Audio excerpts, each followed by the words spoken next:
speak up. So tell me who you are and where you're from. I'm Noga, Levtziona Dan from Israel, and we are here from the NGOs in Israel. I'm representing the Carbon Disclosure Project in Israel, and we have with us different organizations, NGOs, think tanks in Israel. How did you get involved in climate?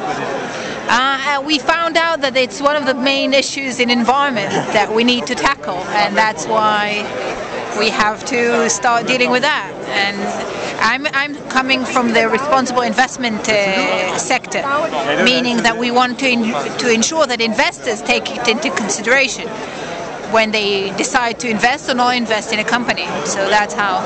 Is there a lot of action going on in Israel on climate?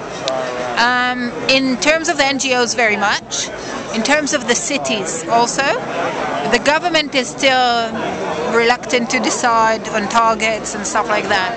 Because we were announced as developing countries, it's an undeveloped country, we weren't forced to do anything. So it was, that's...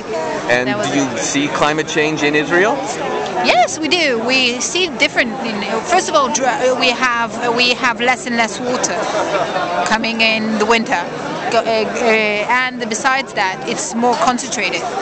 Like we have, even if you have the same amount, it's coming in pastes.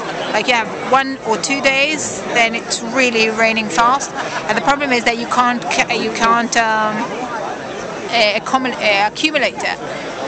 So it's just going into the sea, so it's not something you can do. Well, that must be very hard in a climate that's already pretty dry. Yeah, it is very hard, and I think we also know it in terms of, because of the drought and because the place we are in the area, a lot of the refugees that will come because of droughts in the area will want to go somewhere, and Israel will be one of their places.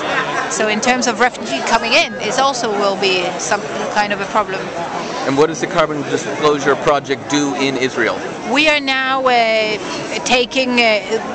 trying to make companies join the Carbon Disclosure Project from one side, and as I said, investors to ask those companies to declare and to disclose their carbon emission in order for them to understand how good or how bad they are.